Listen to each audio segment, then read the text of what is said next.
ताली बजा के जरा स्वागत कर दीजिए। सभी ताली थोड़ा बजा दो।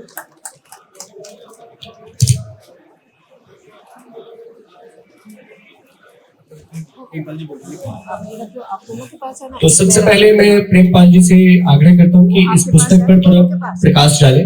सर क्या रे, 4 ही आई है।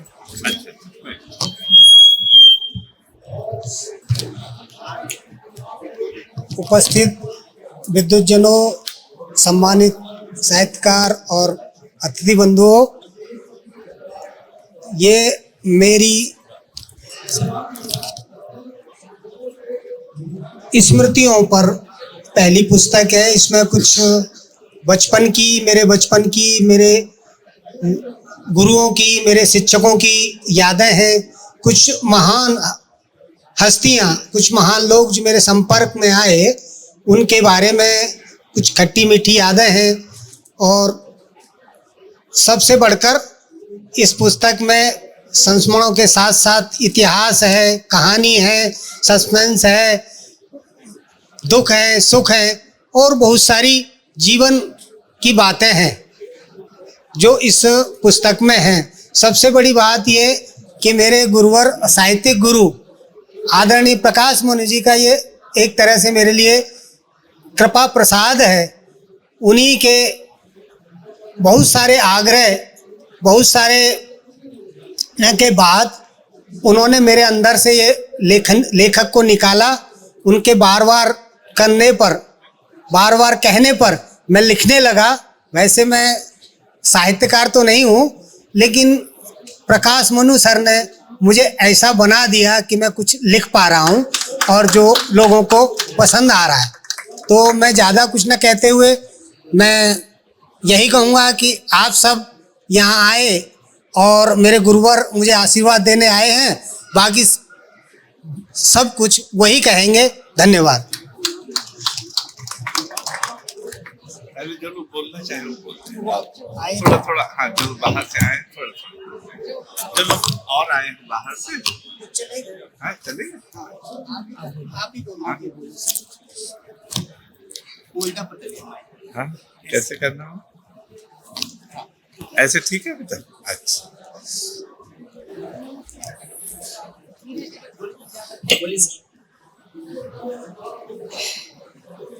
यहाँ उपस्थित, हाँ, पास में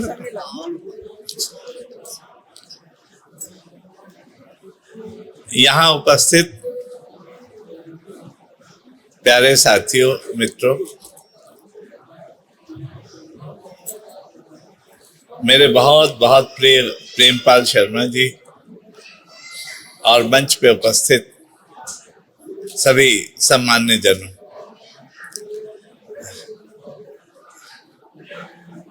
प्रेमपाल जी के स्मृतियों के मोती, यह पुस्तक मेरे हाथ में है और मैं पता नहीं अतीत में कहाँ कहाँ की यात्राएं कर रहा हूँ। मुझे बहुत भावुक और भावमग्न कर दिया इस पुस्तक ने, इसलिए कि इस पुस्तक के हाथ में आते ही मैं बरसों पहले के उस समय में पहुंच गया जब मैं साहित्य अमृत का संपादन कर रहा था। प्रभात जी का आग्रह था कि मनु जी आप साहित्य अमृत के संपादन से जुड़ जाएं। मैं साहित्य अमृत के संपादन से जुड़ा तो, लेकिन एक बहुत कठिनाई आ गई। मैं तो हिंदुस्तान टाइम्स की नंदन पत्रिका से जुड़ा हुआ था, उससे सेवा मुक्त हुआ था, पर वहां तो बहुत लोग थे जो हम मिलजुल करके पत्रिका निकालते थे। लेकिन जब मैं साहित्य अमृत निकालने के लिए आया तो मुझे पता चला मैं तो अकेले ही हूँ। मुझे सारी रचनाएं देखनी है, चयन करना है और उसके बाद पेजेस बनवाने हैं। तो मैं थोड़े संकट में पड़ गया। मैंने कहा प्रभात जी आप मुझे कोई व्यक्ति दें, ऐसे मेरे लिए काम करना कठिन होगा। तो उन्होंने कहा कि आप जो काम बता जाएंगे वो हो जाया करेगा, कोई ना कोई करेगा। थोड़े समय ऐसा चला, मैंने कहा प्रभात जी ऐसे नहीं चलेगा, आपको ये एक व्यक्ति मुझे दें जिस पर मैं भरोसा कर सकूं। जिस दिन मैं नहीं आऊं मैं काम सौंप के जाऊं और वो काम मुझे अगले दिन मिल जाए पूरी प्रामाणिकता के साथ। तो उसके बाद प्रभात जी ने मुझे एक रत्न सौंप दिया, एक दुर्लभ रत्न। उसका नाम है, उस दुर्लभ रत्न का नाम है प्रेमपाल शर्मा। मैं पूरे दिन साहित्य अमृत के काम में लगा रहता था और जाते हुए मैं प्रेमपाल जी को सौंप के जाता था, प्रेमपाल जी ये काम होना है, मैं अगले दिन आऊं या एक दिन छोड़कर आऊं तो ये काम हो जाए। और मैं देखता था कि मैंने जितना भरोसा प्रेमपाल जी से किया उन्होंने उससे दुगना प्रतिदान दिया।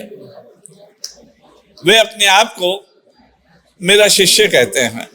मैंने सबसे पहले उनका एक यात्रा वृतांत छापा तो इतने पाठकों के पत्र आए कि मैं स्वयं हैरान था। मैंने उनसे कहा प्रेमपाल जी आप और यात्रा वृतांत क्यों नहीं लिखते? तो उन्हें याद आया वो अयोध्या गए थे बरसों पहले। मैंने कहा कि उस अयोध्या की कुछ यादें हैं? बोले हाँ सर यादें हैं। तो मैंने कहा लिखिए ना। उन्होंने अयोध्या की यादें लिखी और उसके बाद तो जब लिखना शुरू किया तो लिखते ही चले गए। इतने सुंदर यात्रा वृतांत मैंने, ये कहना चाहिए, बहुत कम पढ़े हैं, हिंदी में है ही नहीं।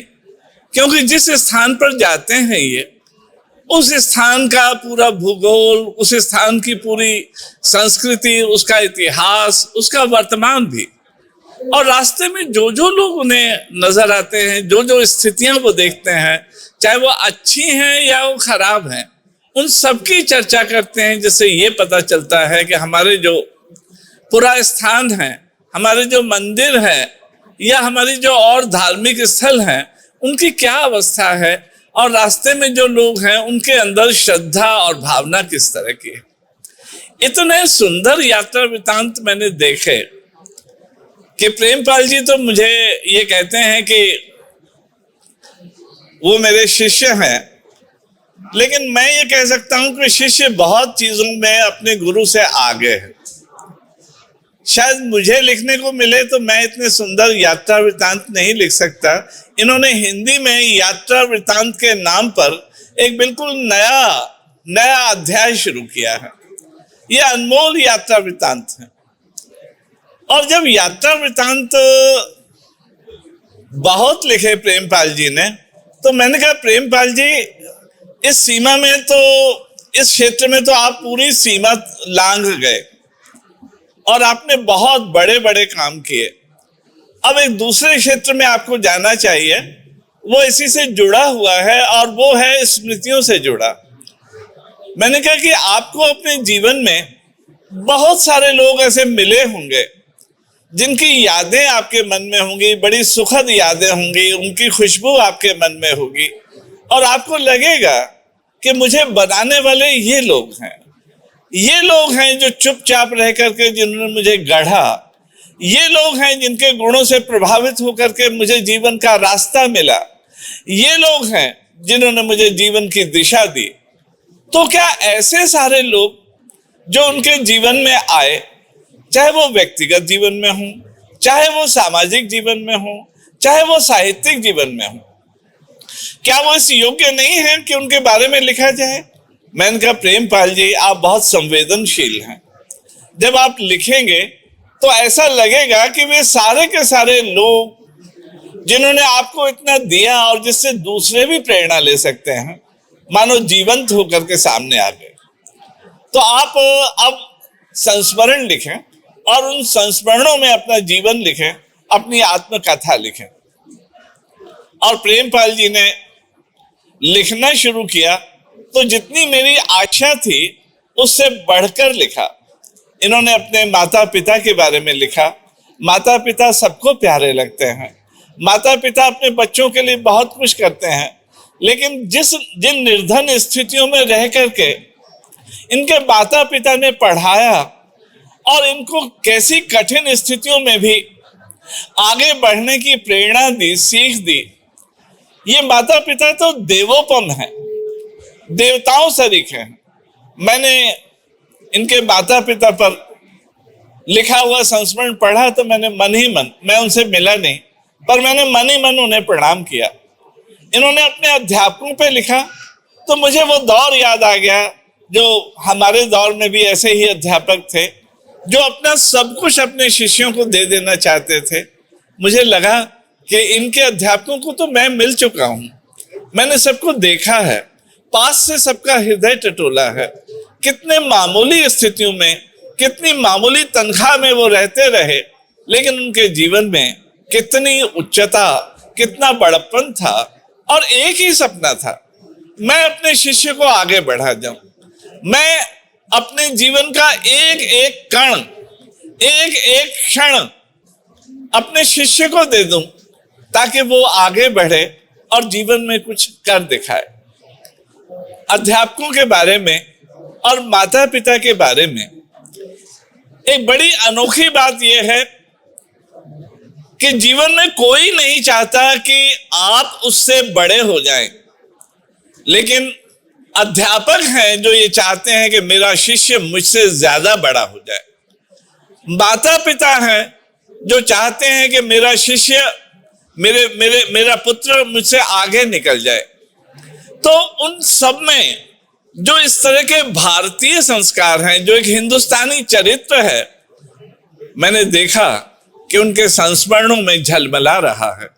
मैंने कहा आपके जीवन के और नायक भी तो हैं, इतने साहित्यकार हैं जिन्हें आपने पढ़ा है और अपने हृदय में महसूस किया है, अपनी आत्मा में महसूस किया है, उन सबके बारे में आप क्यों नहीं लिखते?